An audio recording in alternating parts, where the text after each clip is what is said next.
Good evening. This meeting is now called to order at 6:15 p.m. We have all trustees in attendance. Let the record reflect that a quorum is present, that the meeting has been duly called, and that notice of the meeting has been duly posted for a time and manner as required by law.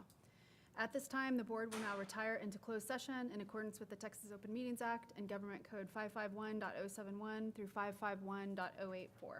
We anticipate returning to open session at 7 p.m. All right. Good evening. My name is Julie McLaughlin. On behalf of the Board of Trustees, we welcome our community to our June 2026 board meeting. The time is now 7:01 p.m. and the board is returning to open session. We are resuming our agenda at item number 4. There is no action to be taken on matters discussed in closed session, so we will proceed to agenda item number 5, which is our opening, exercise, and pledges. The board welcomes Mr. Wheeler, principal of Lovejoy High School.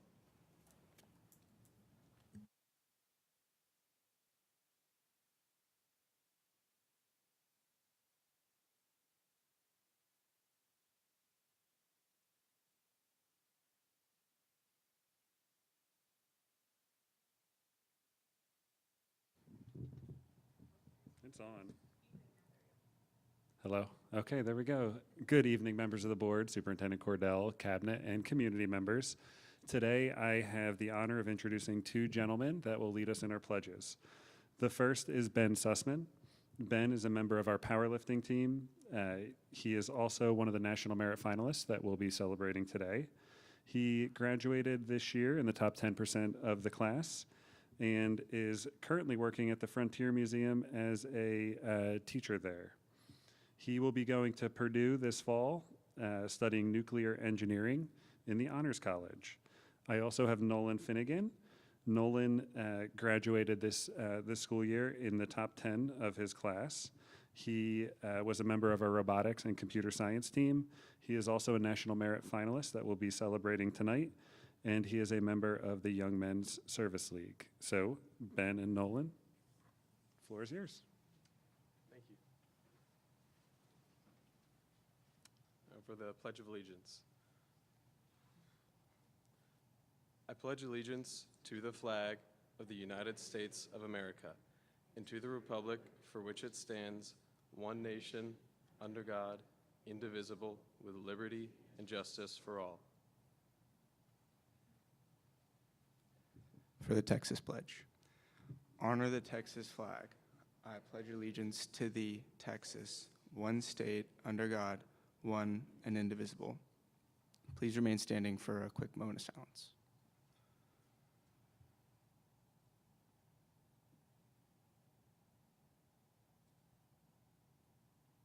You may be seated.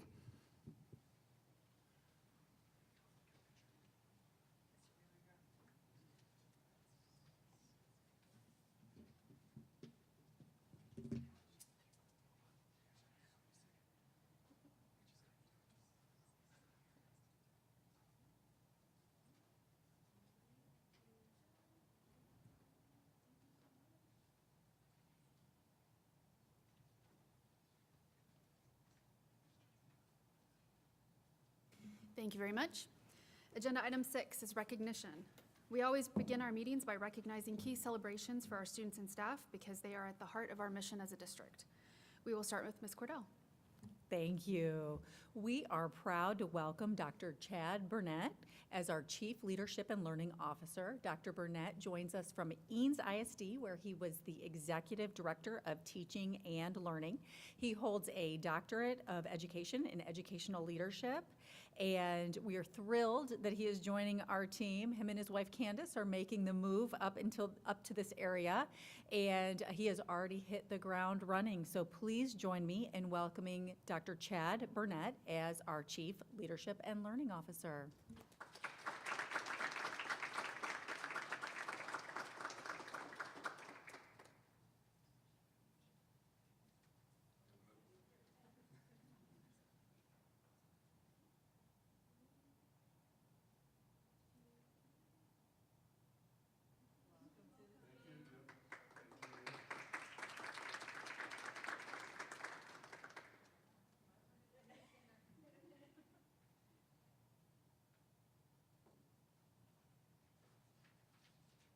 All right, next we have Mr. Phil Evans, who is joining us as our Chief Student Services Officer.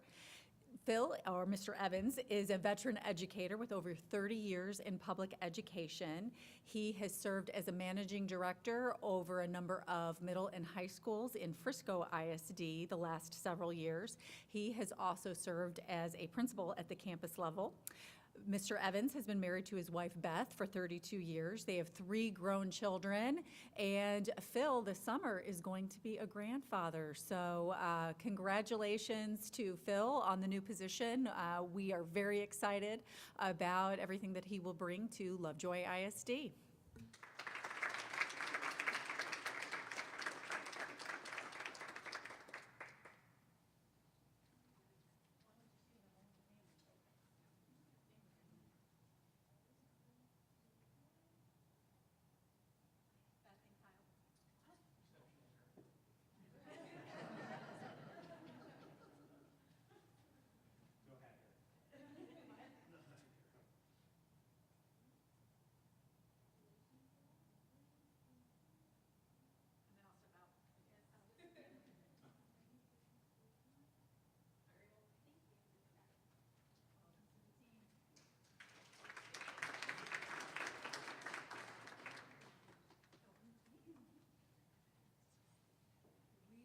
We are also welcoming Stephen McCarty as our Director of Human Resources, and this is because Heather Cox was promoted to Chief of Human Resources and Communication upon Anna Koenig's retirement. Mr. McCarty brings 17 years of administrative experience, and he has served as a principal and assistant principal, and something uniquely special about Mr. McCarty that will serve him well in his role of Director of Human Resources is his master's in clinical psychology.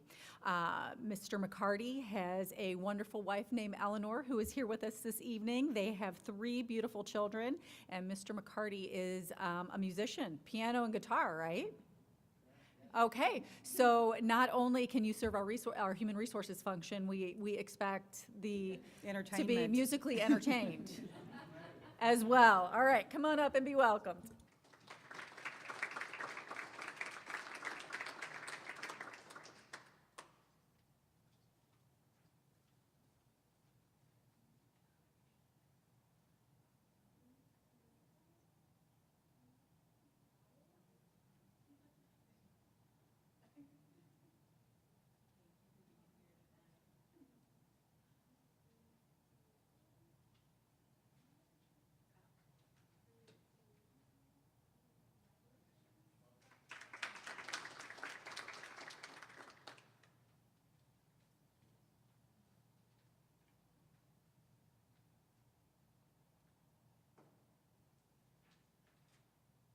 We also are welcoming Tiffany Leach, and she is the new principal at Puster Elementary School, where she is joining us from Wiley ISD, where she has been a principal at Tibbles Elementary School. But Mrs. Leach is not here with us this evening for a very good reason, and that reason is that our boys baseball team won the state championship, and her husband Mason happens to be the assistant coach.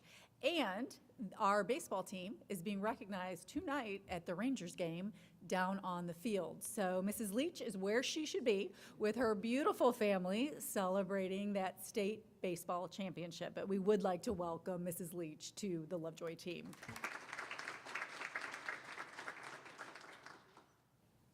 We also have our new principal at Hart Elementary School, who is Sarah Bagby. Sarah is an experienced educator. She has been a principal, assistant principal, instructional coach, curriculum writer, and classroom teacher. She brings this 19 years of experience with her to Lovejoy ISD. She has 2 beautiful daughters, Emma, who is a rising sophomore at Texas Tech, and Abigail, who is a rising senior. Please join me in welcoming Mrs. Bagby to Hart Elementary School and Lovejoy ISD.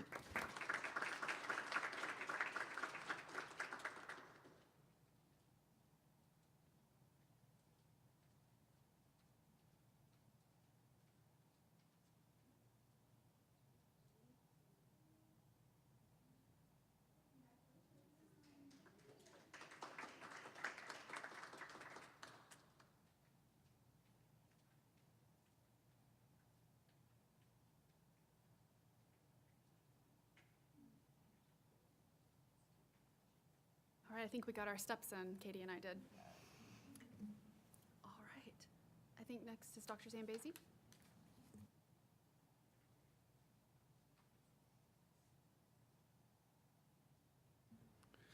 All right, Madam President, Superintendent Cordell, members of the board, thanks for having us tonight. We have two groups to honor tonight, and the second will be a shout out, but we're going to start with Mr. Wheeler presenting on our National Merit finalists, so I'll hand it off to him.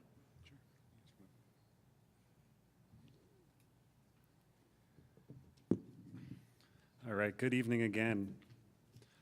So we have with us tonight our National Merit finalists. We have 5 of our 7 National Merit finalists. So I'm going to give you a little bit of background on what that entails.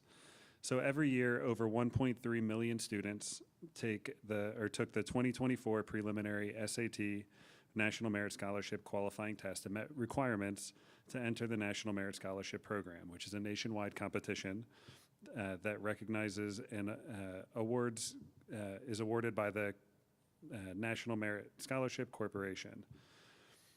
So 50,000 students are selected nationwide, and from those 50,000, it's narrowed down to 15,000 that receive the National Merit finalist.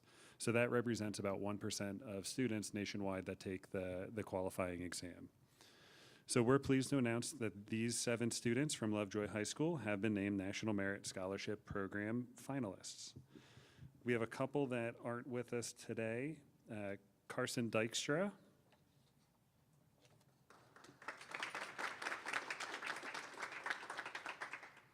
Nolan Finnegan.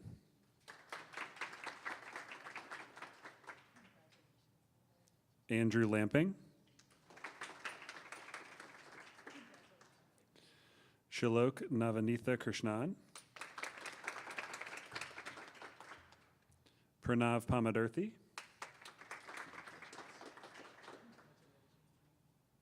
Kashav Subhash.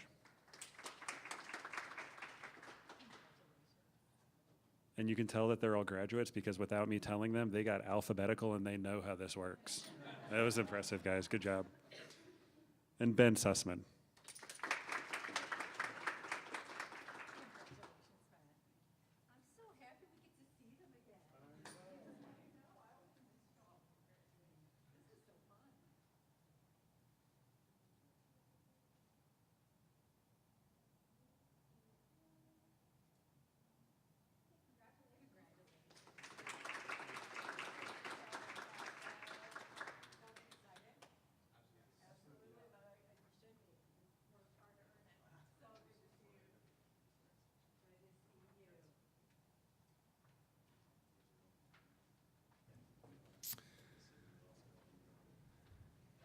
And then our next group to be recognized is the Lovejoy High School 5A Division II state champion baseball team.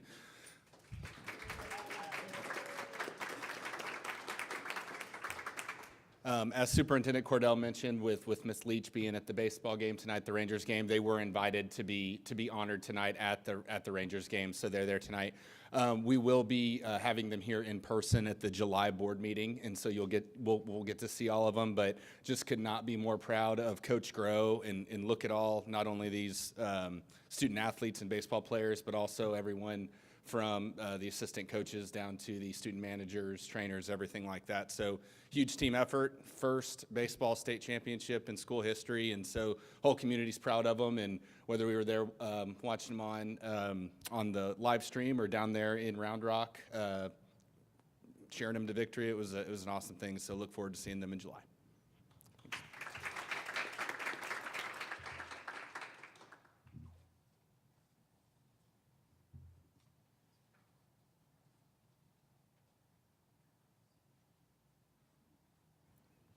Next, we have staff recognitions. We have 2 special staff recognitions, and those recognitions are for 2 very special retirees.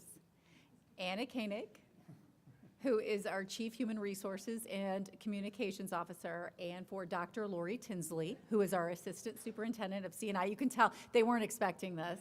And they're not happy with me because they thought they were done. They already had their retirement celebration, but we could not let their final board meeting of their career pass without us marking this occasion and making sure that they know how much we appreciate them, how much we appreciate their impact on Lovejoy ISD, and they have left an indelible positive mark on all of our hearts. So thank you so much, and if you'll stand up, we have a little something for you.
Probably the first summer in a long time Anna's not tried to hire teachers over the summer. All right, well, what a fun way to kick off the meeting. Agenda item number 7 is public comments. Ms. Taylor, do we have any public comments? All right, thank you. With no public comments submitted, we will proceed with our agenda. Agenda item number 8. Mr. Owens, would you please lead our invocation? Pleasure. If you could, bow with me. Dear Heavenly Father, so thankful for this privilege to serve. I lift up each of our board members, our administrators, our parents, teachers, and all of our new folks. And I just pray for blessings upon them. I pray for wisdom, discernment, safety. And I just ask that you would be with us this evening as we do the work. And let us keep the kids at the center. And thank you for giving us the strength. Forgive us for our sins. In Christ's name, amen. Agenda item number 9. Board, your materials for the meeting tonight contain notifications of new hires, resignations, public information requests, and our monthly cabinet reports. Are there any questions or comments on these items?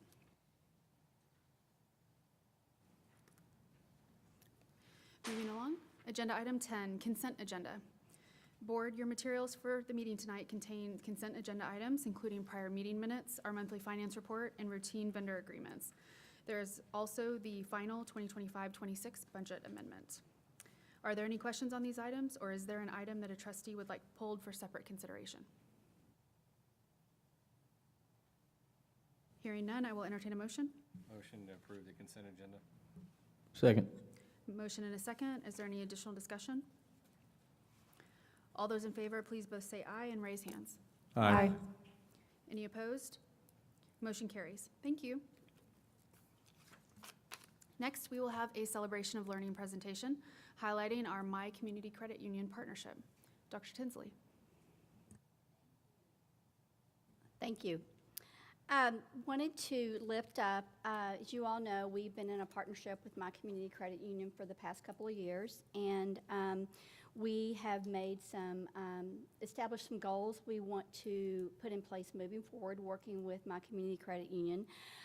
This also aligns, I wanted to lift up, this is part of our Lovejoy Excellence by Design that is part of the commitment with the parent and community partnerships, specifically Target 5.4, where we're leveraging academic and community partnerships to advance opportunities for our students. And My Community Credit Union is an excellent example of that. So what the goals focus around is that we want to enhance our student opportunities. We want to connect education and industry opportunities for our students, particularly our secondary students, and then also work on the financial literacy practices that we want our students to begin developing as young as kindergarten. So we have some plans in place moving forward to enhance those opportunities, not just for our high school students, but for our K-12 students as well. So one of the things that we did this year, and this was a first here in Lovejoy, is in partnership with my community credit union, we hosted a financial literacy reality fair. We facilitated this at the end of the school year, and we had some of our board members actually even participate as volunteers in that. So what basically it was, our students were assigned careers that corresponded with their household incomes. And I think that was a shock for some of our kiddos when they were having to figure out, okay, this is my monthly income, but I want this, this, and this, but you still have to have shelter, you have to have transportation, and you have to have food. So very quickly, some of their budgets were being busted very, very quickly. So this just gives you some photos here that we had. So the students, they drew what their income was, then they drew what their career was with that, and then there were different stations set up that we actually had our parents and community members actually facilitate the stations. So as you can see there on the right, that's actually a wheel that they were spinning to determine where they fell. Mr. Bobo was, what station were you? I was the savings station, and let's just say that our kids are not quite there in the terms of the savings category. The niceness of their car had a lot to determine. By the way, I did not know owning a used car was almost as expensive as a new car these days. So anyway, that was interesting. And in the center photograph, these are the volunteers that traveled here from Odessa and to help, and also from the local branch as well too, to help facilitate this. So feedback that we received from our students and our staff was very positive. So the goal is to continue this activity with our students in the future. So we just want to extend a thank you for that partnership, and we look forward to continued work with my community credit union. Thank you. We'll move on to the main part of our agenda tonight. Agenda item number 12 will be a student achievement presentation and HB3 goal update. So Dr. Tinsley, I think you'll be up there for a little bit tonight. All right. Well, there was quite a bit of data that I shared with you prior to the meeting. Just want to kind of give you an overview of the timeline as we have received our results and what's forthcoming. We received our early results, what we call our preliminary results, in May. And then last week, the final results were released for the EOC courses. And then tomorrow, our families will be able to access for 3 through 8 in the portal how their students scored. So one note I do want to add here that is different this year is that we will not receive our science scores for 8th grade and for 5th grade until July 28th, and that's due to assessment of new standards. So we do not have those. We have some preliminary results but it's not a comparison of what we have with the others. So I will not be sharing that information with you tonight. So in this presentation, I'm going to share the EOC results, the grades 3 through 8, and then an update on our House Bill 3 goals. So rather than going over each slide, I do want to just lift up some highlights from our EOC. We had a strong performance across all areas in masters and meets. Particularly, I want to lift up English 2. We had significant performance on our students in that area. Also, in our area of Algebra 1, if you recall, in 2025, our results were what we had not really wanted at that time, but we made some significant gains as we moved into 2026. We still have some growth areas there, but we did make movement, and I want to attribute that to the work that Mr. Wheeler and his team did with moving that needle. So we've got some areas for growth, but we definitely have a lot to celebrate as well, too. And then in your biology, as you can see there, we had almost 93% of our students that met in biology. And then you can see that's a growth from last year. And if you look at the growth in our masters in biology, we were 44% masters last year and up to 72%. So that's significant growth. So I'll just open up if you have any particular questions about EOCs. I'll answer those questions for you at this time. In terms of the biology, I think I noticed that was a big area of improvement across the state. And I'm sure our biology team knocked it out of the park, but maybe we can be hopeful that that assessment is better aligned to what our kids can do and know going forward, maybe? I believe so. And what we were seeing, as you know, we have been trending this throughout the year with some of our benchmark assessments. We did see some pretty significant growth areas about mid-year, and we made some significant changes on what was happening in those classrooms and support that we were providing. So we do feel like that also made a difference as well. Yes, I think to give some perspective on the biology, I would like to thank the teachers and Mr. Wheeler and his team. They worked really hard.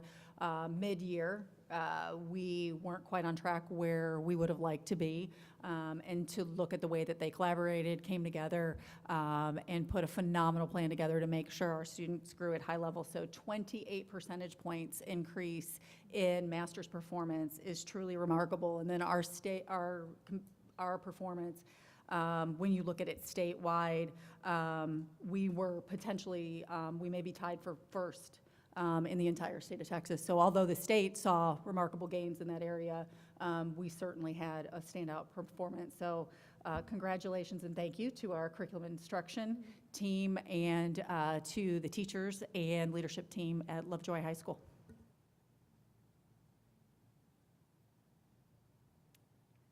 Okay, now when we're looking at grades 3 through 8, I shared with you the reading, the math, and the social studies.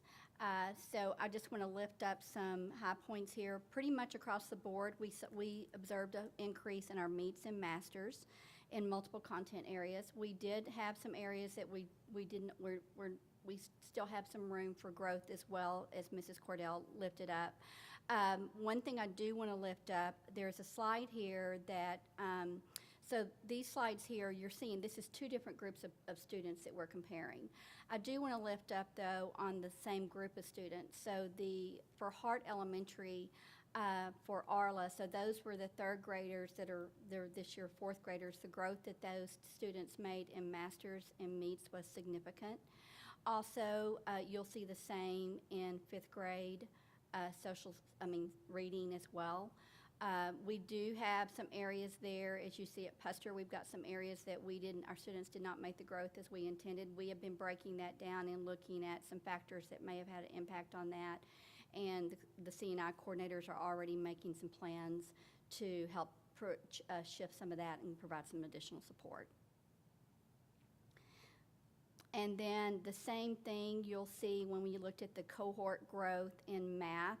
Even though if you'll look at the fourth grade at Hart, when you look at comparisons from last year to this year, you saw a little bit of a decline.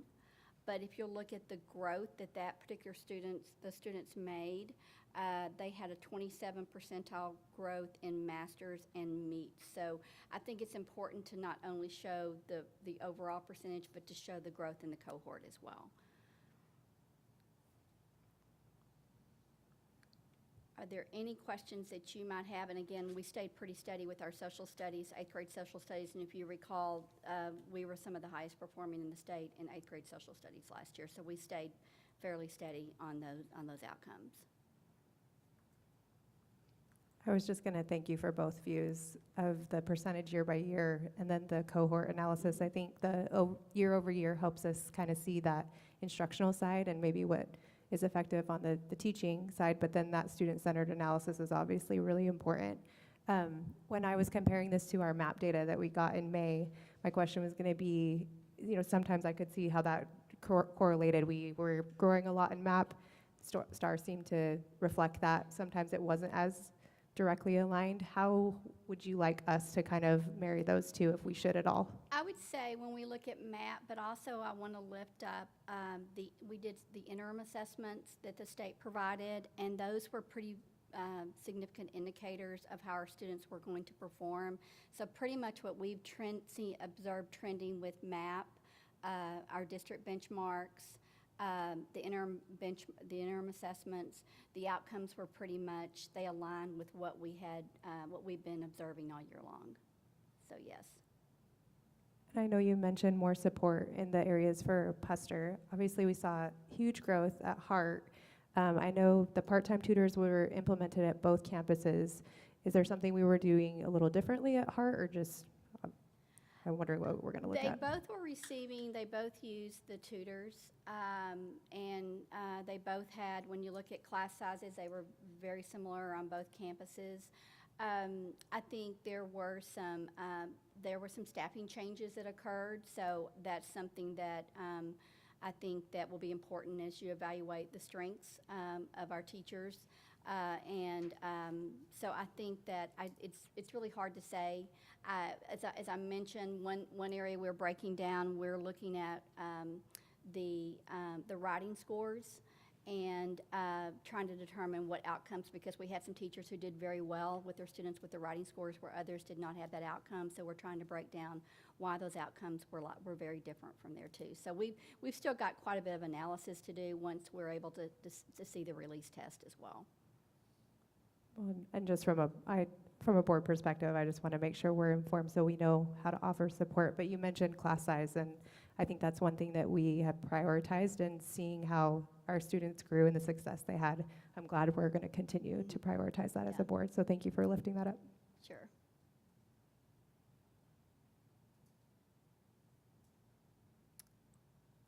Okay, I'm going to move on to House Bill 3 goals.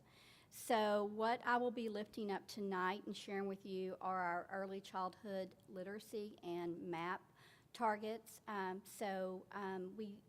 We had a target of 84% that our third grade students will score meets or above on STAR reading. And remember, this is a 5-year goal. We did not hit our 84%. We hit about 81%.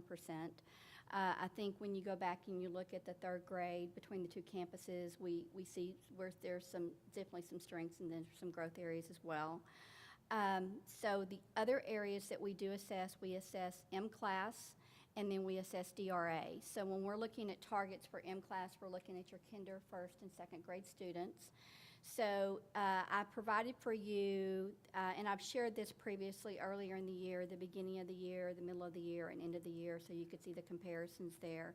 So overall, we had a target. We wanted to hit 87% for our kindergartners that scored at benchmark or above, and we reached a 91%, so we exceeded the target.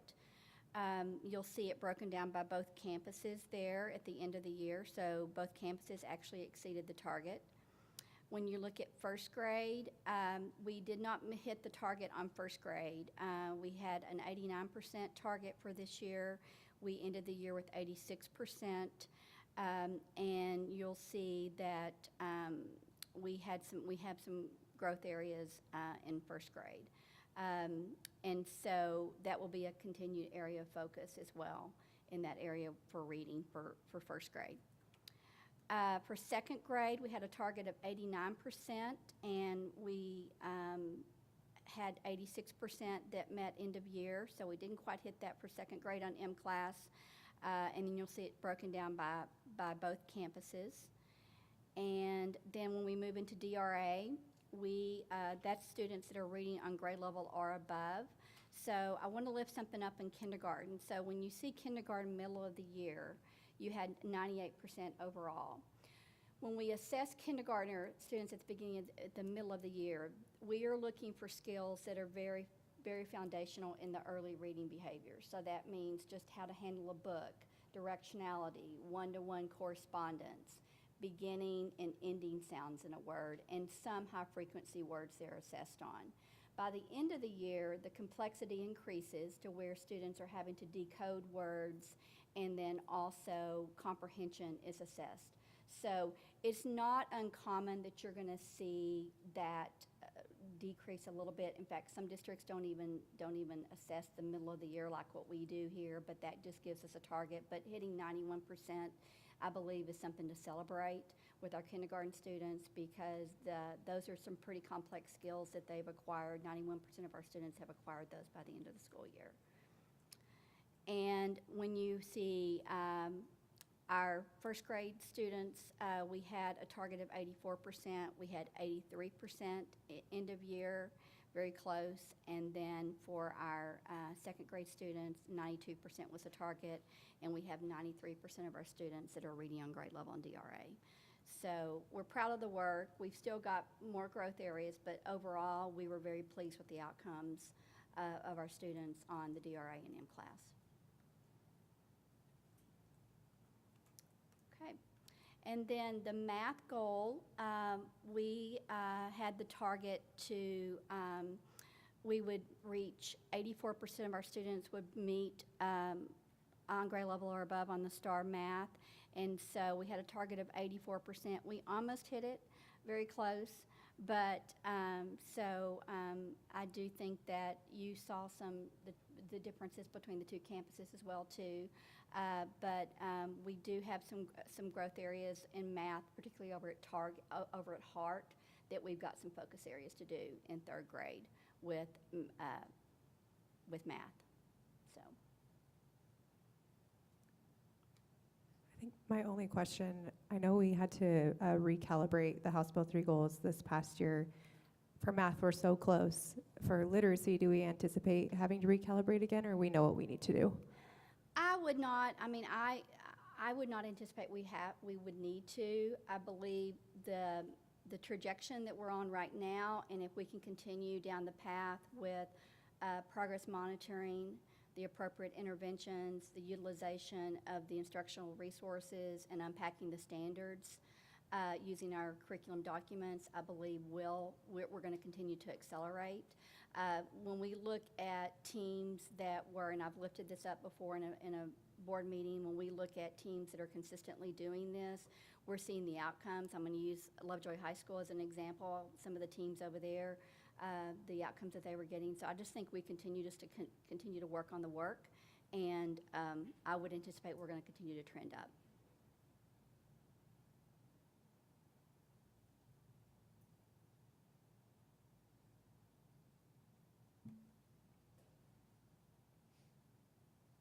Okay, and then I want to just break that down. So what we do on MAP, we use kinder first and second as our target, and you'll see that we look at the national norm of 50%, and so we exceeded our target in kindergarten math.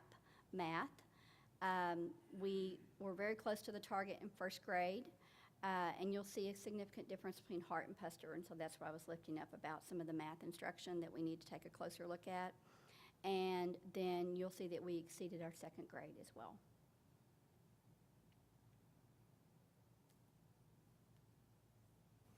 Thank you. Are there any questions? No? Thank you for the thorough update. We appreciate that. I look forward to pulling my own children's scores tomorrow from the system. All right, next we have a presentation, Gifted and Talented Program Update. Also, Dr. Tinsley. We're just really making sure you're enjoying your last board meeting. Thank you. All right. This is a celebration. As you all know, we have spent the past year and a half working on assessing our gifted and talented program models and our services that we have provided here. And we also engaged in a partnership with Baylor University, which has been very beneficial, I believe, for our program and the insight that we can provide in making some decisions about gifted and talented programming, because we have such a significant number of students that are identified. So one of the things I did want to lift up that we will be rolling out next year is that we have developed a gifted and talented learner profile and then a gifted and talented educator profile. And so the purpose of this is just ensuring that the way that we serve our GT students, we're really aware of how that looks different. And so the profile serves as a framework for designing those learning experiences, and it's designed to help teachers know what that instruction should look like in the classroom. So, and then the educator profile is really to know the skill sets that we're looking for teachers that are serving these students. So that was kind of an afterthought as we started engaging in this, and that was some feedback we had from principals and also for from our teachers. So as a result, you had a copy in your board book, we identified the core competencies for a gifted and talented learner. And then we also identified what experiences we were looking for in educators of gifted learners. Our teachers had feedback on this process. We made some adjustments based on some of the feedback we received from our GT teachers and our principals as well. So the plan is, with the rollout of this next year, is that we will be training our teachers on the profile for both the educator and the student profile, so that as we engage in the school year, we're going to see some differentiation improved in our GT classrooms. And then additionally, we're making some adjustments to our curriculum. As you know, we have accelerated instruction in the area of math for our gifted and talented students already. We've explored some other content areas as well, but just did not feel like we were in a point where we can make decisions yet on those areas. Specifically, we were looking at science, but decided to put a hold on that based on some feedback and working with our secondary principals. But one thing we worked on this summer is that we developed a parallel curriculum for reading language arts. So what that basically is still basically teaching the same standards. It's just how we teach them differently in those GT classrooms. So we're handing the GT teachers a differentiated curriculum for ARLA in grades 4 through 8, and then also social studies, English 1, English 2, AP Lang, and AP US History. So that will be in place beginning next year. And then for one of our AP courses, we are shifting that to a project-based learning of the AP Environmental Science and AP World History, which we have not had in place in the past. So basically, overall, we're trying to provide our teachers more comprehensive resources and curriculum guidance when we're serving our GT learners. Can you speak for a minute to the difference between AP courses and GT AP courses? We get questions about that, and what students are benefiting and how they're benefiting when they're taking, because they're already in such a high level course to begin with, and getting the bump on from the GPA perspective. And so take just a second to help me understand that better, please. Absolutely. Well, and I think that's it, because we're committed with College Board to provide the course as College Board lays it out. And so this is one of the reasons here that we felt like we needed to differentiate a little differently, because we were seeing there wasn't a lot of different, the way that our students were being served, or it was up to the teacher to determine that. So this is just maybe a beginning. I mean, hopefully in the future you're going to see more of that. But Jason, to your point, I think this was one of the reasons that we decided to go this route with the project-based. And there's definitely more work to be done on it. I think I have a similar question in terms of how we're changing up the grades 4 through 8 with the parallel curriculum. How are the GT parents going to have like a presentation or some type of information to kind of help them understand how that's going to be different next year? We can certainly provide that, yes. And that curriculum will also be posted on our website, just like our other curriculum documents are as well. But that's something that we can make note and make sure that we're providing a parent session on that. Another thing that I was thinking of was, excuse me, sometimes in the high school grades, some parents have some challenges working the schedule for their student. Is the counselors also going to receive some training on how this impacts, GPAs, impacts their studies, what they need to do for the future? Absolutely.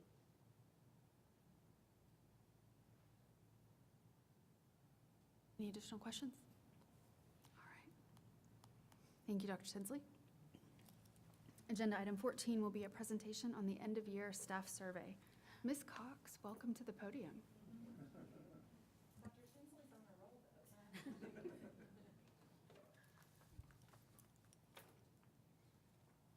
Thank you. Okay, so as you all are probably aware, we provided the district staff survey twice a year to our employees. Tonight we're gonna review the spring results. So the survey window was May 4th through May 27th. It was administered to all staff. We had a 37.7% participation rate, which is a slight increase from 32%. We would like more participation. The survey focused on 5 major areas: leadership and supervisor support, technology resources, training and implementation, professional learning, effectiveness, future needs, employee retention, workplace, and TIA. And this spring survey, I will note, did have quite a few open-ended questions. We have a lot of new technology and training that comes along with that we're rolling out this year, so we wanted to get a lot of open feedback. So overall, the findings showed that employees had a predominantly positive sentiment with frequently highlighted supportive colleagues, commitment to students, and pride in their work. The negative sentiment was concentrated mostly around workload, staffing capacity, communication consistencies, career development, leadership opportunities, and specific targeted improvement areas. So I'm going to share some of the common perceptions that showed up that were highlighted in each of the 5 areas. So under the leadership and supervisor support, definitely our employees appreciate and value leaders who are accessible and visible, responsive, and supportive. They definitely were happy about that and showed their appreciation in our survey about their leaders. Clear communication is definitely valued. Timely updates, opportunities for two-way communication and staff input to contribute to stronger trust. Greater consistency and expectations and communication across the campuses and departments they thought would further enhance their support. Under the technology resources and training and implementation section, there were definitely some common themes that arised. Our employees would like practical hands-on training when new technology tools and devices are introduced. Employees benefit from having access to timely technical support and troubleshooting. Advanced communication and planning helps to ensure smoother technology implementation. Ongoing support and resources will be needed to increase confidence and effectiveness. And technology initiatives are viewed positively when training and implementation occur. You can see kind of a common theme through some of these perceptions. Employees requested distribution of new laptop devices prior to the training they'll receive. So here's a little breakdown about where our employees thought we should focus our technology training needs. So you can see staff devices is definitely on the minds of employees as we are rolling out these new docking stations and BenQ TVs. Classroom displays is on there. AI takes 47%. And they also wanted very targeted specific training on items like EdUphoria, Beacon, Aware, Mastery Tracker, some of those tools. Under the professional learning, effectiveness and future needs section, again, common perceptions were that it's most effective when it's directly connected to daily responsibilities and classroom needs. They like opportunities to collaborate with colleagues, and that's especially valuable. Employees appreciate learning experiences that provide practical strategies that they can implement, kind of that just-in-time training. It's difficult whenever we provide a lot of training at the beginning of the year because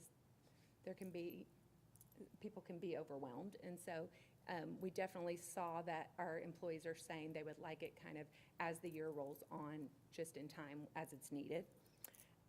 Definitely they said they would like greater flexibility and choice in their professional learning options to better meet diverse needs, very role-specific and differentiated professional learning as well.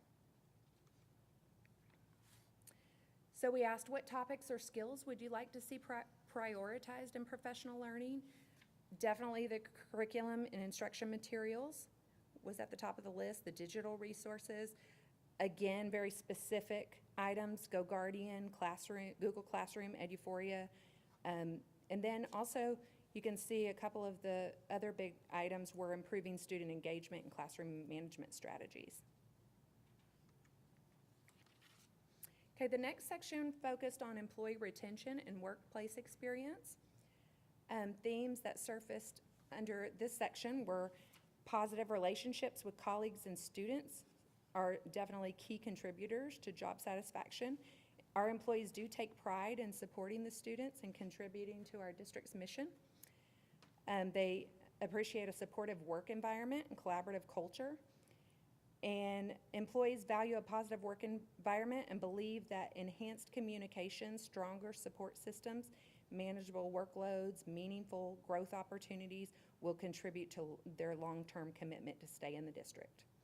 Many employees expressed feeling appreciated and connected to the district's mission. We had others who identified opportunities where we can strengthen our communication, staff recognition and support, and again, workload management. The fifth section covered the teacher incentive allotment. We asked just some general questions about how they're feeling about the upcoming implementation. And employees said they would benefit from additional understanding of how the TIA process operates and how performance measures and student growth measures and evaluation components are put together. They feel like that would increase their confidence and preparedness. The staff would like ongoing communication throughout the implementation to address questions and concerns, and they would like access to examples and resources. Transparency, of course, regarding expectations, timelines, and the evaluation criteria, which I might just add here that we are working on a lot of these things. We're creating a TIA handbook, and an email address that they can submit questions to, and we're working on an FAQ document. So that just kind of highlights some of the perceptions in each of the 5 sections. But collectively, if we look at the survey, the suggestions for improvement really were centered around targeted professional development, a lot of specific requests.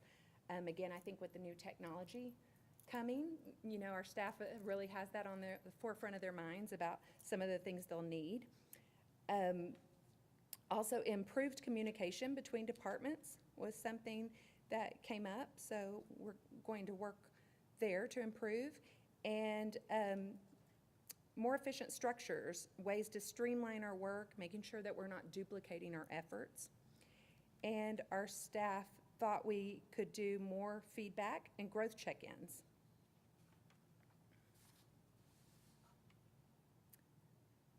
So of course, the reason to do a survey and solicit feedback is because we want to take that feedback and put it to action, right? And so here are some of the next steps that we have come up with from this survey data. The first thing, of course, we want to share the survey findings with our staff. We are already using this feedback to help us kind of inform our professional development planning schedule that we're working on for next year. We also are talking about creating technology trainings. I know Mr. Mueller was talking about also videos and click sheets and other support documents that we can provide to our employees for the upcoming device rollouts. We also are going to identify opportunities, like I said, to streamline processes, reduce unnecessary tasks, and protect employee planning and collaboration time. That was very important to our employees. An example of this is one of the tools we were using this year was a mastery tracker system where our teachers were tracking data. We did hear that a lot of the teams had their own system and way that they were already tracking data. So whenever we had provided this tool, they felt like they were doing it in 2 places. So just streamlining those efforts. Also providing campus level information and support, including calibration among our administrators. We will continue that. We did that all year where our administrators were working together to score evaluations just to make sure that we are calibrated across the campuses, and we will continue training on that with our administrators prior to TIA implementation. And we saw a need to develop, we'll continue with our district surveys, but we saw a need to develop and administer campus surveys too. So our leaders could have more specific feedback tailored to their needs. And we've talked about some ways to provide more district and campus opportunities for teacher leadership. And we're going to redesign our Teacher Connection Council. We felt like since it was a large audience, our questions were kind of kept at a high level. So we are going to break it down more by campus to where elementary teachers can ask more elementary questions and not feel like they're exhausting the high school and vice versa. So those are some of our next steps. That's it. What questions do you have for me? So explain a little bit about TIA and why that's important to our school district and why Yes. it's a big item of concern for our teachers. Yes, great question. So TIA is essentially merit pay to where we will look at, we use 50% is based off our teacher observation, T-test rubric, and 50% is based off student growth. These are two required components of TIA.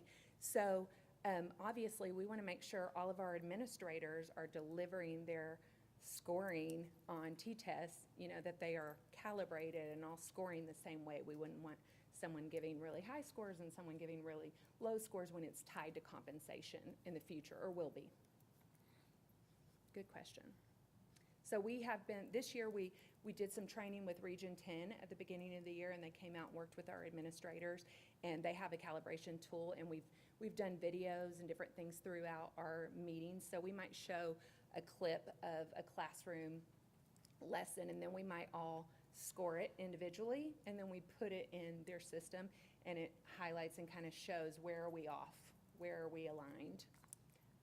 So it gave a lot of good discussions. So calibration is really learning how to effectively use that tool to actually produce meaningful results for our teachers, both in a growth pattern and in a reward pattern, in this particular case from the state regarding income. Is that correct, Katie?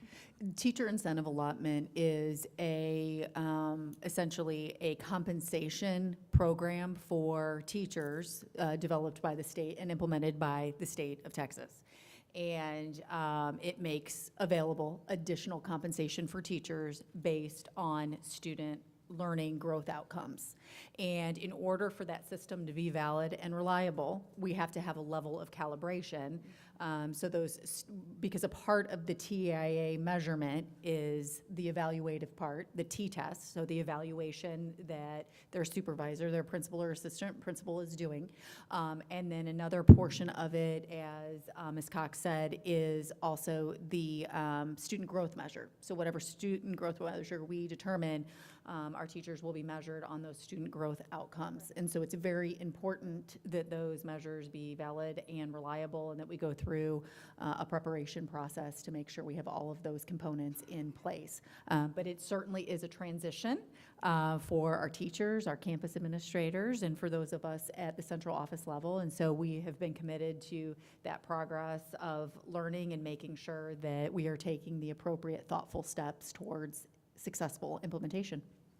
Yeah, I think the key that you just said was setting them up for success. Yes. And so that's something that y'all been working really hard on, because I know it's a big adjustment. And we do want our teachers to have access to this additional compensation. In some meetings I've had with teachers, I've said, our goal is we want to make sure that they benefit from this opportunity that the state has made available. And the state's goal is for teachers to have a six-figure income with TIA, which I think they would appreciate. Question about just this more high level about the survey in general. This has been a tool that we've been utilizing, and it's been evolving for a while now. Can we, I'm like that you put the data in on the participation rate versus prior, and it's moving in the right direction, but how do we think about how we continue to improve the tool to make it effective and we get more participation? I know in the past there's maybe been some apprehension around possible confidentiality, different things. There might be different reasons that people don't fill it out. But what are we looking at to try to continue to get better because a survey is only going to be as good as the tool we're using. And we can only utilize the data to try to get better if we continue to try to improve it. So how are we doing that on an ongoing basis? Absolutely. Go ahead. I see that reflected in some of our next steps. So the development and administration of campus-based surveys, our staff are going to be able to give, I think, more meaningful feedback about their day-to-day, and that's what impacts people most, right? Their day-to-day support, their day-to-day experience, and so that will certainly impact, I think, and enhance participation rates, as well as the quality of feedback that our campus leaders get, and then we in turn get as well. And then also, as Ms. Cox mentioned, the feedback is not limited to a survey alone. So we have different opportunities for that. Another opportunity for that has been the Teacher Connection Council. That's been a very important opportunity. We have teacher representatives from pre-K all the way through high school. That has been that combined group, and it has been a wonderful experience. However, we haven't been able to go as deep into specific problems of practice because those problems of practice and those challenges for our high school teachers, for example, or our middle school teachers may be very different than what our elementary teachers are experiencing. And so I think we're going to separate those groups so that we're able to actually look at some of the feedback we're getting and looking, for example, at workload and some solutions in that area, because the challenges and solutions may be level specific. So as we think about, we've consistently had retention of our best people as one of our board goals for years, right? So looking at this as one of these important tools and trying to continue to refine it to get good data and be able to utilize it, recognizing that's just only one of the things we're looking at for that feedback on the retention piece, and we just need to keep looking at all those different areas, right? I think I just want to thank the staff that filled it out and also took the time to put in comments. Like Jason mentioned, retention is a huge priority of ours, and taking the time to read each of those comments I know helps me as a board member stay committed to that, and I know helps our whole team. So I just appreciate all the teachers and staff that filled those out. Thank you very much. All right, agenda item 15 is a presentation on our campus improvement plans, our end-of-year update.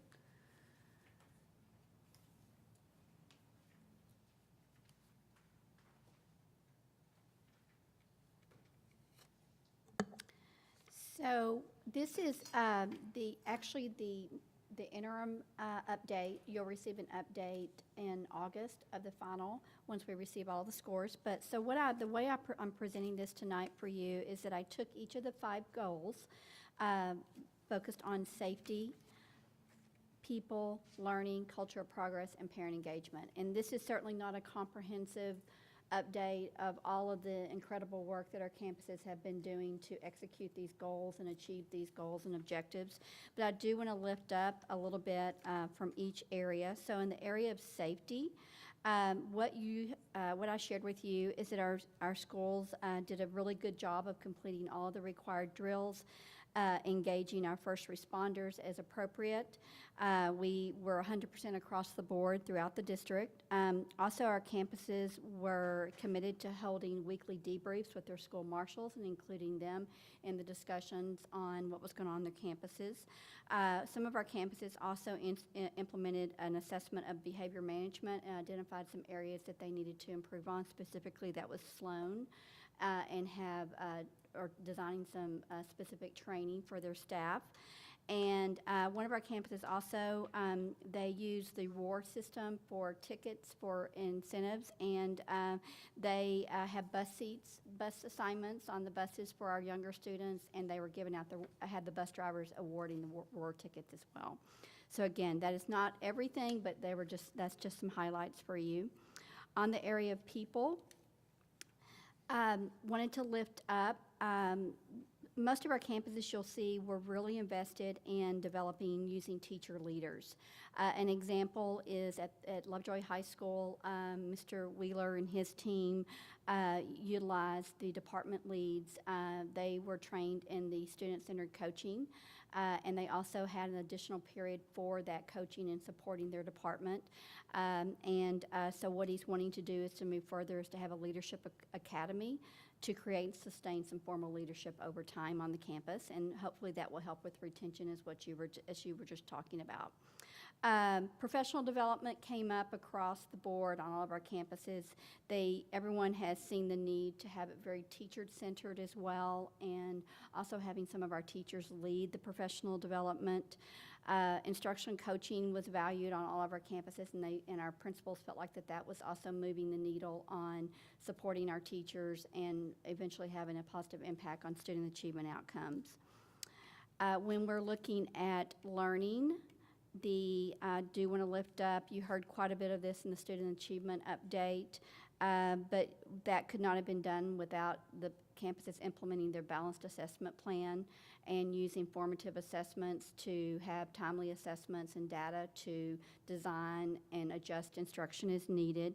Also, utilization of the professional learning community's 4 critical questions and implementation of the unit planning guides and the unit planning guide protocols. You heard we talked about Mastery Tracker. Mastery Tracker is a new platform that we purchased through Eduphoria that several of our teams were using to track real-time data on our students and saw that as beneficial with progress monitoring. And then also with our elementary campuses, ensuring that teachers were grounded in the science of reading and implemented the literacy framework that we have outlined. And in the area of culture of progress, you will see here there's quite a bit when it comes to how we were using ThrillShare this year. And on some of our campuses, they were using Google Classroom. It did sync with ThrillShare, and they had some teachers that were using that. They'd like to see that more broadened throughout the campus and utilized more frequently with their teachers, so that's a plan. Zello is the platform that we use we're using it more heavily at the high school. That is with our students with their college and career planning platforms, and at Willow Springs, they did increase some of the Zello presentations, and there's a plan to continue that through next year. And then with that also is we introduced our STEM program guide, and we had our STEM coordinator working with teams across the district with STEM activities, and we saw an increase of that with the hope in the future you're going to see more of that in forthcoming.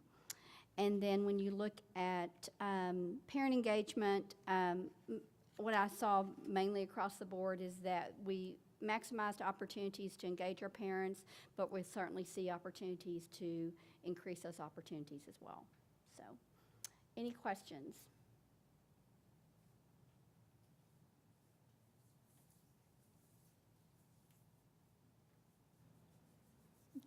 Thank you for the highlighted summary. I Okay. appreciate it. We want to lift up and recognize the amount of work that took place this year that just a few slides would not do justice. But we do thank you for highlighting the commitment that you have to take the board priorities all the way down to each and every campus and to make meaningful improvement every year. So thank you very much. I'm going to take the liberty of calling a 5-minute break.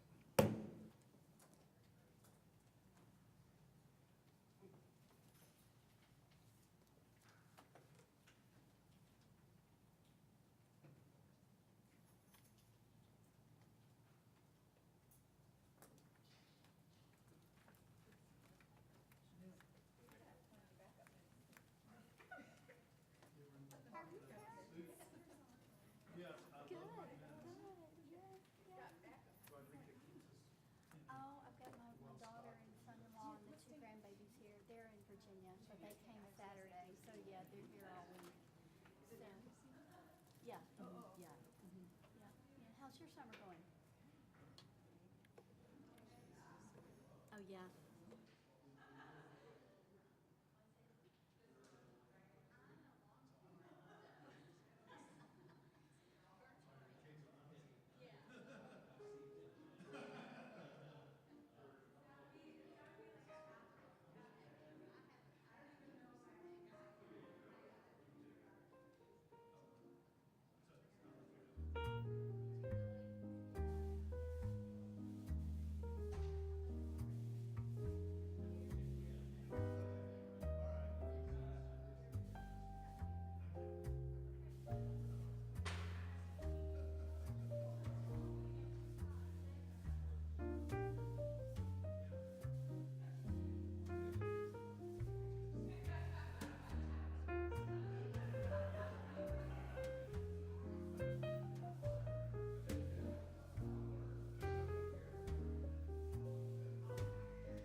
about now? Okay.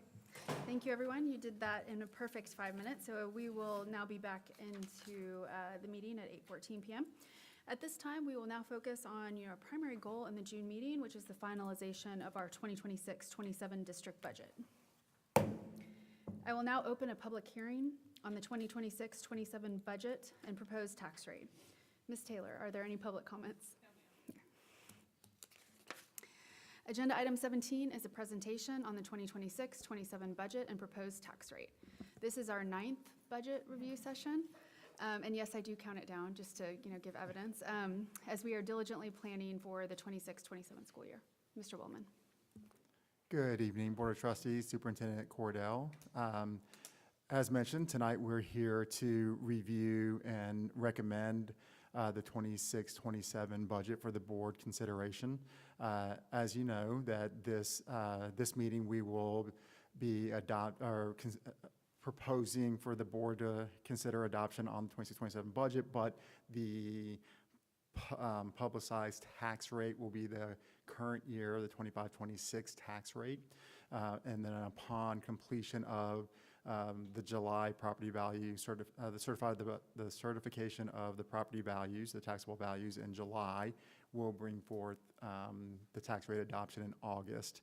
And if the increase in the property values results in a compressed rate, we'll be presenting on a lower tax rate, or if it doesn't result in that, it would just be a similar tax rate. But before we move forward with reviewing the 26-27 budget, I wanted to give you an update on where the results are for the 25-26 year. So here we have a budget bridge showing where the last workshop that we presented a deficit budget of $894,000. You can see we do have an improvement to the $370,000 still within a deficit. The main drivers for this improvement is that the non-use of the contingency. So we recognized previously $100,000, and this one we're recognizing the remaining $200,000 of the $300,000. Additional areas of favorability that we're seeing is within the curriculum and instruction materials. We strategically looked at what was in our general operating budget, our general fund budget, and to see if we could leverage some of our remaining instructional materials allotment. So we allocated some of those costs to IMA that provided some relief on the M&O budget. You'll see here also that within our campus and departmental non-personnel budgets, we came in favorable about $114,000, and then we had some additional unfilled position that we recognized over the last few months there at $58,000. You may recall that in July, our first budget amendment that we presented, which incorporated the legislative changes to as a result of the legislative session, the board adopted a $1.27 million deficit. So you see here that we have an improvement of $900,000 from that initial budget amendment, which a third of that is a result of the $300,000 contingency. You see here with the curriculum materials and the campus non-personnel results in another 33%, and the remaining 33% is a result of unfilled positions and salary differentials, but then also we did end the year with a 96.4% attendance rate. We budgeted for 96, so that was roughly about $150,000 extra in revenue that we had projected and captured in that February projection. Remind me, Thomas, was that initial July amendment substantially different from what we had approved previously in June? It wasn't a big No, it wasn't substantial. I think we in June we did roughly about a 1.2, 1.3 million. So it was still roughly about the same. And under investment income, it wasn't a loss. It's just we didn't make as much as we budgeted. Yeah, exactly. It's just the budget differential came in a little bit lower than what we thought it would in the budget.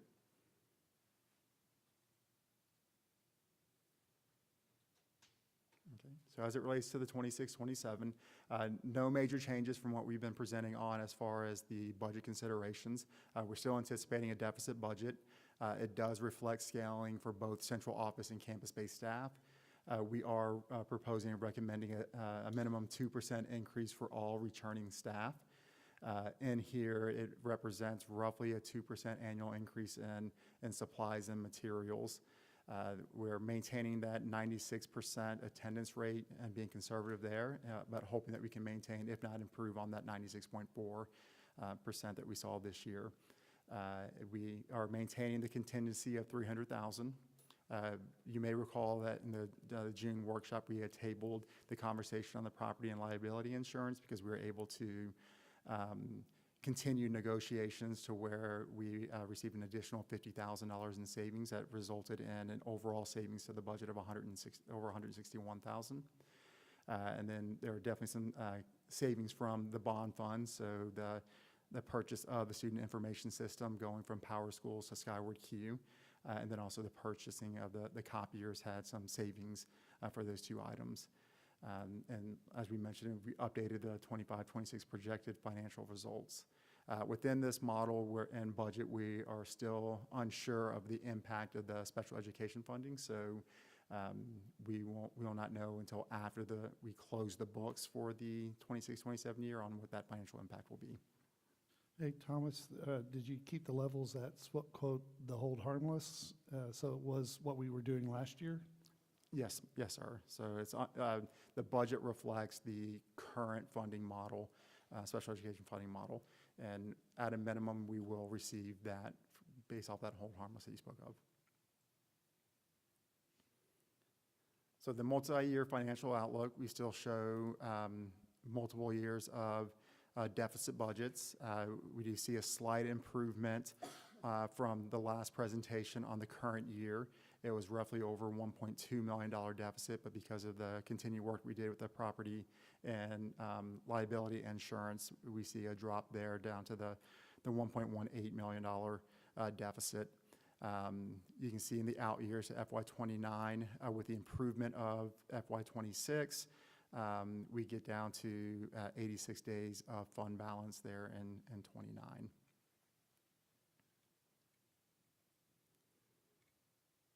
So as required by law, we are required to present each one of our three budgets that the board will be considering in its functional capacity. So here we see the proposed general fund functional budget, which lays out each of the different revenue sources, so a little bit more detailed level than what we're showing in the multi-year financial model, the different revenue sources from local, state, and federal, and then other resources. And then also from the expenditure side, it really breaks down the instructional side, the administrative side, general administration, student transportation, extracurricular, and so forth.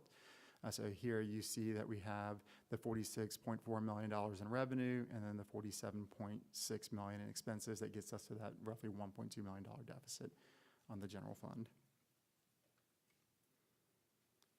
And then as it relates to the debt service budget, we're presenting this a little bit differently, which is going to be required by law when we go into the August meeting. So previously, we only showed the total debt service and then total revenue. Here, we're breaking out what our current principal is on the long-term debt. And within that principal amount, it does include additional principal allocated towards that to get to that revenue amount of the $24.1 million, and then the interest expense on it as well. In August, we'll provide that breakout on the principal of what's the existing and then what is the additional. And then we have the bond issuance and fees. That $15,000 is just associated with the transaction fees to pay the debt to the bank. And then with our student nutrition, there's only one functional line item on the expense, which is tied directly to student nutrition.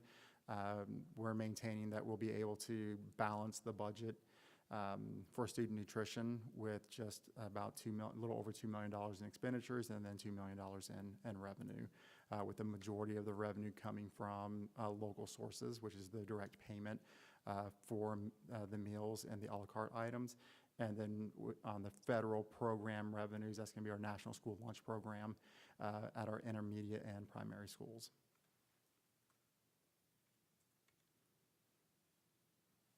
So that is all I have on the budget. Happy to answer any questions. On the financial model, I just want to make sure I understand. we've kept the enrollment the same as the last budget workshop, right? So that takes into account the increase that we put in for the scholars, but then going back down a little bit because of the resident demographics, right? So the budget reflects the initial 100 increase. It does not reflect the additional 43 that we did in May. So it does reflect the previous June workshop number the same. So yes, it does reflect the increase of 100 scholars. I have a related question on the enrollment number, because I was looking at some additional detail that you provided to the board that was projected enrollment by grade. And that's totaling to 3699 students, inclusive of 510 scholars. And so I'm trying to walk that number to what I have on the projected budget of 3729, because that would imply we have all 500 scholars in here. We do have, Okay. so the original budget and what the demographer had originally projected that we have 317 scholars. We added 100 scholars to that to get to the 417 number. So yes, right now we are counting in the actual count, the additional 550 that we, or the 500 that we're at right now. And yes, to Ms. Stock's point, that our resident numbers are coming in a little bit lower than what we anticipated. Overall, what we're seeing right now is the number that we provided to the board. We anticipate that those numbers will continue to increase over the summer as we continue to take in residents that move in, new scholars, to get us to what our budgeted numbers will be at 3729. And then as I kind of look at the difference between our current year and our 2027 year, I see this year we're ending at 370 and next year ending at 1.2 million. So if I just kind of mentally walk down the differences between the 2 years, it's roughly $800,000 difference. Is it, I know roughly 275 of it, it's volume. It's your enrollment count is going down. Correct, yes. Approximately. And then the remainder would be compensation increases. Because we're doing Yeah, a if you 2%. think- Right, so Is that fair? we increased 300,000 for the contingency because Mhm. that 370 does not reflect the contingency if we back that out. So we're increasing 300 in this year's budget to get us to 670. And then, yes, there will be the revenue decrease. Okay. That will be offset by some of the work that we've done on the non-personnel on savings. But then, yes, the rest would be the 2% increase for staff.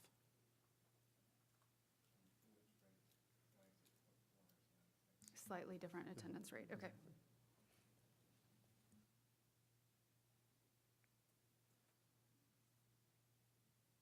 Any other questions?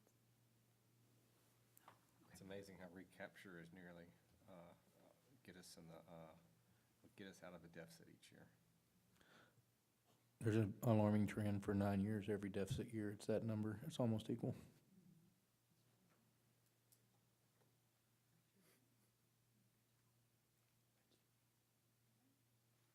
Any other discussion on the budget inputs? Consider it's our 9th one, I think we're pretty familiar with it. No additional questions from the trustees or from the community. I will now close the public hearing. Agenda item 19 is to consider an act on adopting the 2026-27 budget and proposed tax rate. Mr. Wellman, any other additional comments? No, ma'am.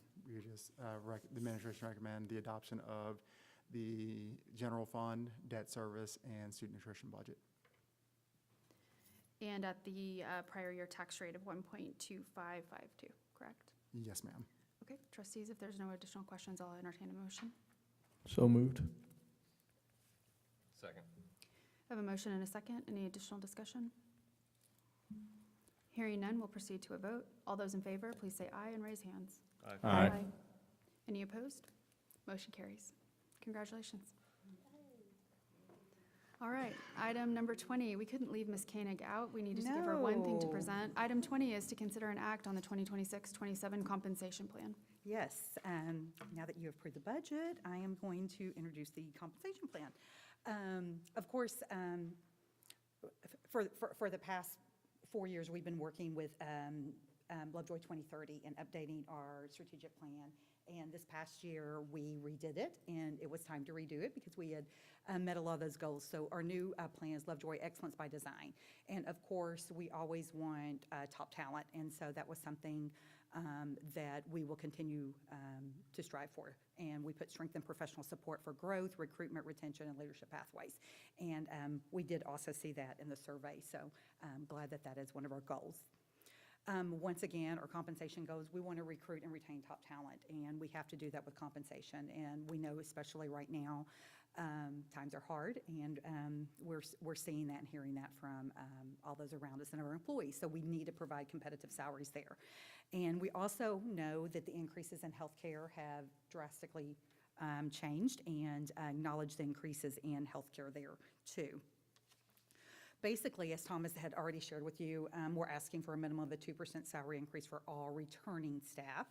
And we're also asking to raise the salary for teachers, nurses, and librarians from $60,250 to $61,590, which we were very, very excited last year to get that above the $60,000 mark. For years, we were in the 50s, and it makes us very competitive there.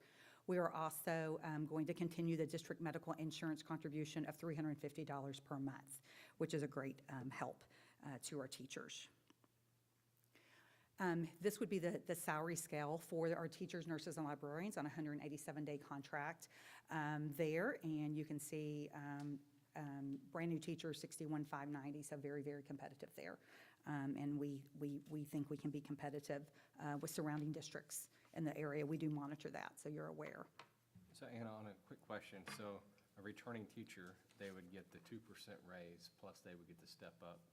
No, based on the year's basically, the step up is the raise.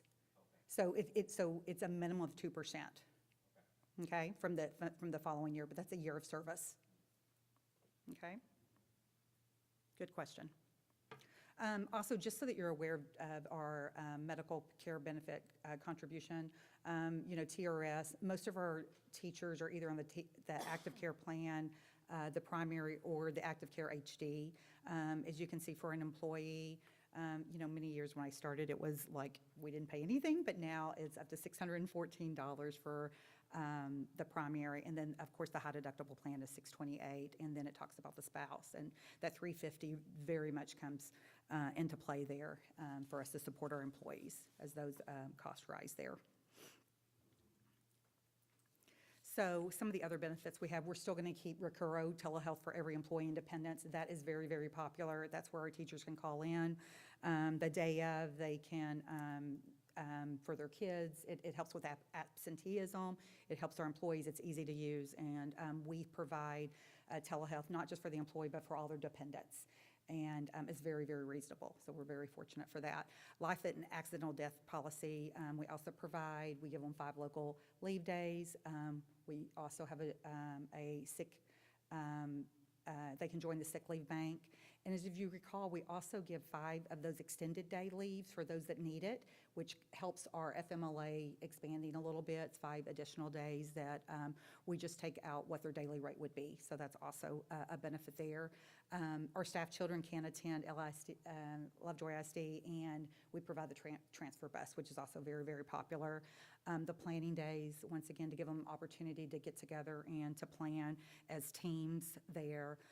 Mentor program for our new teachers. Grants from the foundation also are very popular, especially around the holidays, because they're increasing that. They increased that a little bit this past year when our grant patrol goes out and visits the campuses, and hard-to-fill stipends, which has very much helped us, especially in special education and self-contained classrooms, because ours is actually the largest in the area, and that's very, very helpful there too. Any questions for me on our compensation plan?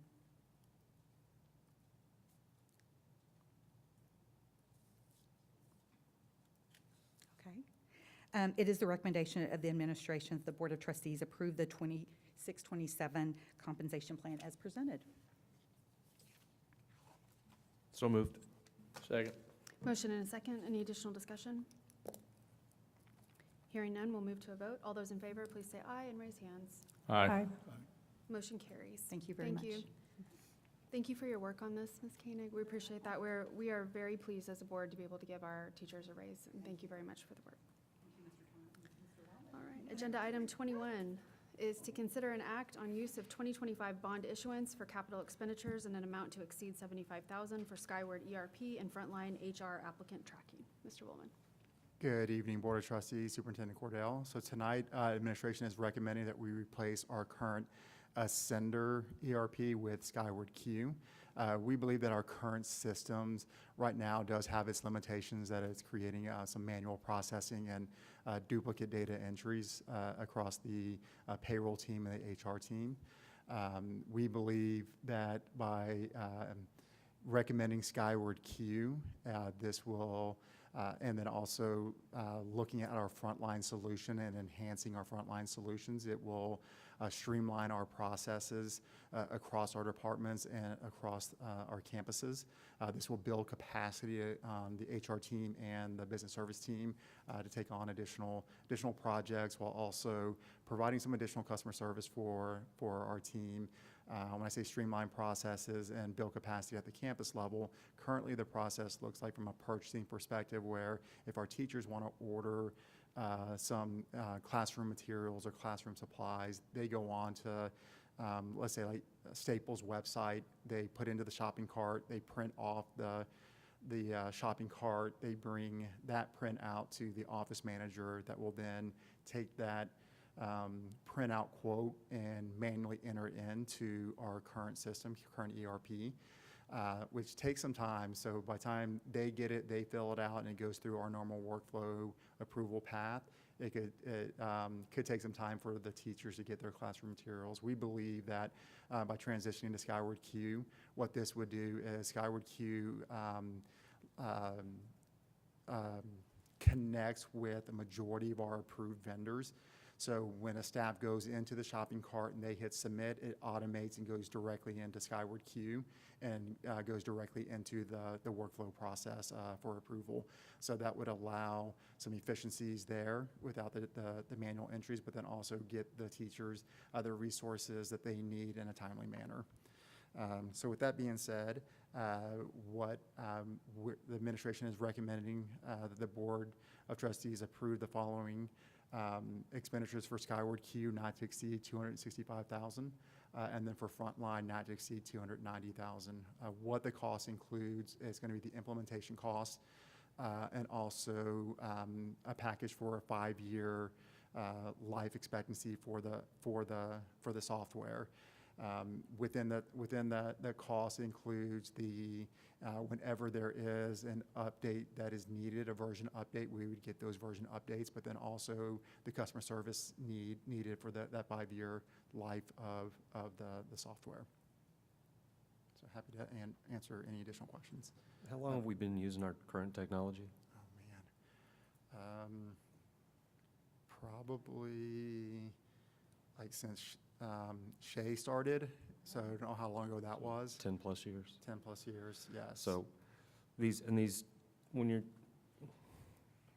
from my experience, changing an ERP system is not something to take light. It's going to be a heavy lift, right? So and we're going to need support from the vendor, and we have all the indications that we're going to have the support we need to get this done in time, and we have the that's why we're plan to manage it.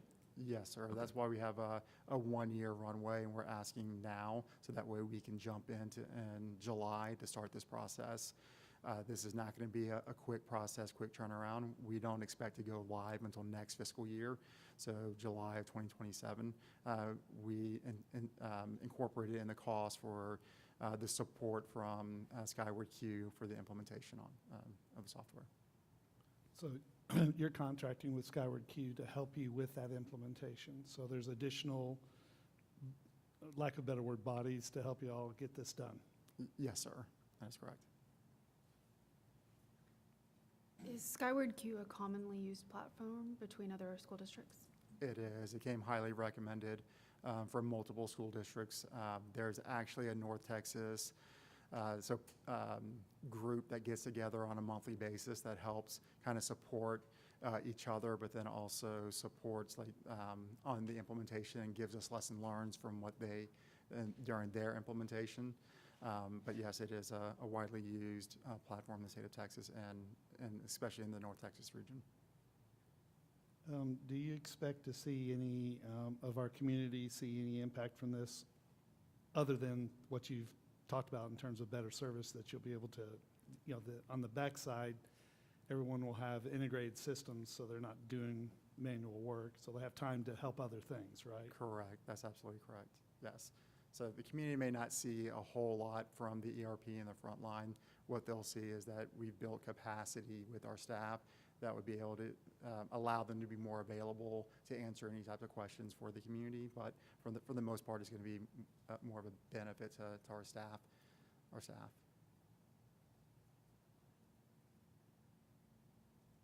Any additional questions? Move to approve bond-funded capital expenditures as presented for new ERP system, total amount not to exceed $555,000 of bond funds. Second. Motion and a second. Any additional discussion? Hearing none, we'll proceed to a vote. All those in favor, please both say aye and raise hands. Aye. Aye. None opposed. Motion carries. Thank you. Agenda item number 22 is to consider an act on the wrestling gym GNP. Mr. Wilman? Good evening, Board of Trustees.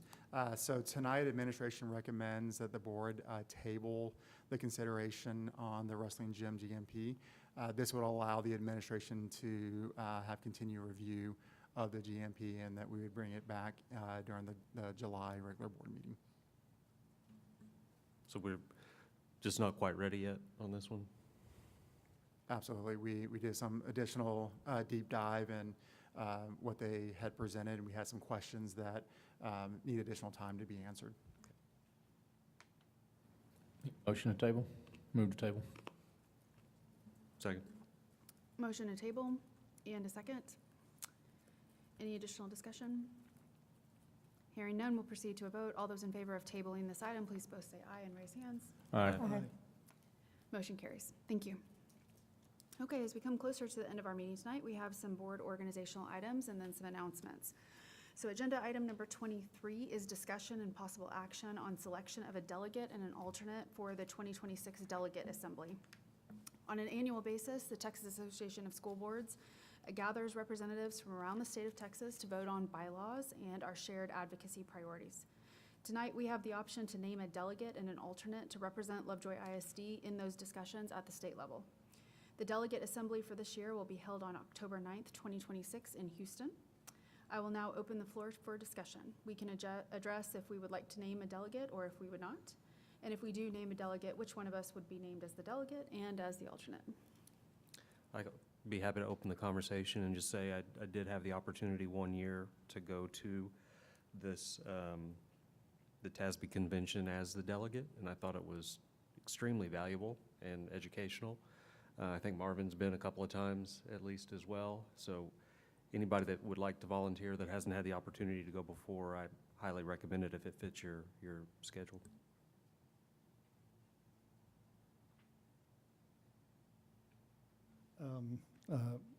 I looked at my schedule and looks like this year I may be up for it.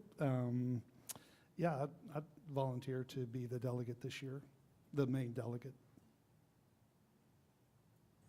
Good man. And I will volunteer to be the alternate. Nominate or move to nominate Marvin as our main delegate and Julie as our alternate. Second. Motion and a second. Any additional discussion? Hearing none, we'll proceed to a vote. All those in favor, please both say aye and raise hands. Aye. Motion. All right, agenda item 24 is discussion and possible action on nomination for the TASB Board Region 10 Position D. So every year, school districts from around the state nominate members from their region, and in our case, we're part of Region 10, to represent their district and their region at the Texas Association of School Boards Board of Directors. Members' districts may nominate someone from their board to be considered for a board position at the state level. If elected, they will serve a 3-year term. This board service opportunity is in addition to their service here on the Lovejoy ISD Board of Trustees. I will now open the floor for discussion. We can address if we would like to make a nomination or not, and if we do, who we would nominate.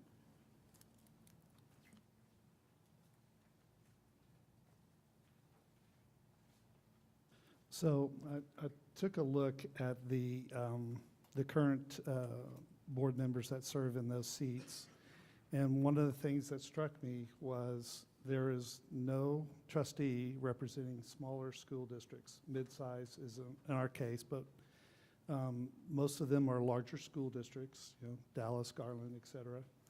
And I thought that if position D, it's an open position, right? Okay, so the person that's in there right now has been serving for a long time, and I guess he's resigning. Okay. I would be happy to represent Region 10's mid-size and smaller school districts on the TASB board. I think that Region 10 is an important region in the state of Texas. A lot of very top school districts are in this area. I'd love to try to represent that. Well, Marvin, it's great. Move we, I think we moved I move for quickly. Marvin.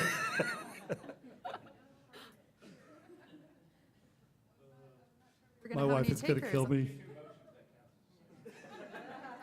So I think I heard a motion from Mr. Owens and a second from Mr. James. Quick second. Okay. All those in, well, hold on. I have a motion and a second. Do I have any additional discussion? Hearing none, we will proceed to a vote, and the motion on the table is to enthusiastically nominate Mr. Marvin Bobo for candidacy on the Region 10 position D. All those in favor, please say aye. Aye. Motion carries. Well, congratulations. So what I understand to be the process is that it will solicit support from other Region 10 districts, and that will kind of move towards a nominating process all the way up potentially to the delegate assembly in October. So very exciting. Mr. Marvin Bobo is going places. Okay, agenda item number 25 is superintendent announcements. Ms. Cordell. Thank you, Madam President and Board. I would like to extend my heartfelt gratitude for all of the hard work that it went in to our academic outcomes, from our teachers to our campus leaders to our central office leaders. That certainly was a joint effort, and we have much to be proud of in that area. And then everything that went into budget development and adoption. We know that that really is a year-long process, and that takes a lot of collaboration, a lot of decision-making, and very exciting to bring that home tonight. And then the countdown has begun. We have 58 days until Wednesday, August 12th, where we will launch the best school year yet. And we have already started many efforts in that pursuit. We've had teachers up here at the administration building working on curriculum writing. And then I had the privilege of visiting summer school last week, where our teachers were working very hard and our students were working very hard. A highlight of that for me, though, was apparently on the first day, the kids were excited to see each other, see some of their buddies who were in summer school together.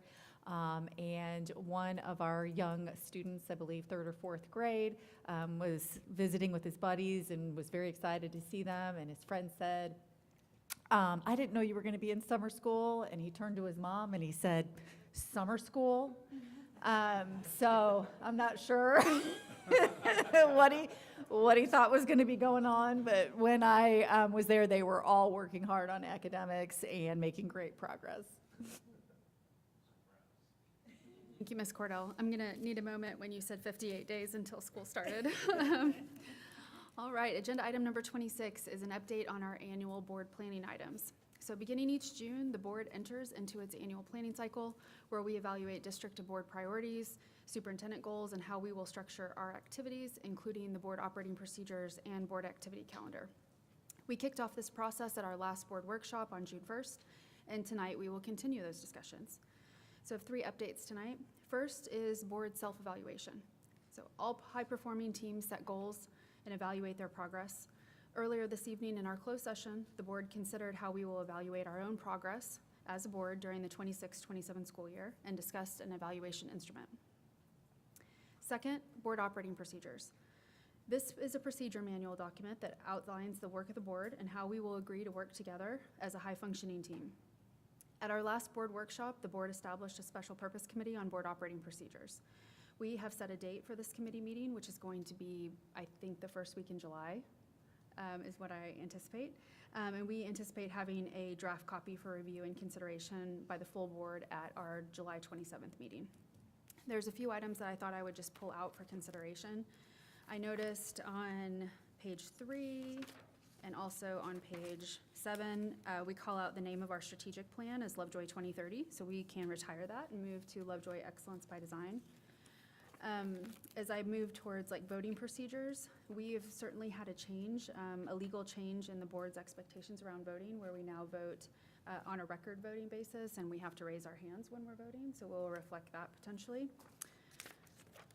Moving into item 7.9 is board member vacancy. We have just lived through a vacancy process for the first time, so we might want to take a look at that language and make sure it reflects our process. And then I was noticing, as we get into the grievance process, there has been a change to board policy on that now, where it is discussed as a resolution process versus grievance. So those are the types of things that I'm seeing. I do not anticipate the edits to be verbose. So board, I would just encourage you to please review the board operating procedures and consider any feedback that you may have when we discuss this next. Third item tonight is our board activity calendar. So this is a project plan of sorts outlining how we will conduct the business of a board at our monthly board meetings. Our current board activity calendar goes through the end of this summer, and so the work in front of us is to establish a board activity calendar for the 26-27 school year. In front of you is a starting draft of this calendar. It's modeled very closely off of our prior calendar. There's a few updates and some slight movements of a few topics between months, but there's nothing substantial to call out today. So you have the option to review this draft, and then we will discuss it at our next board meeting in July. So after that, I'll just ask if there's any questions or anybody that would like to make any other comments.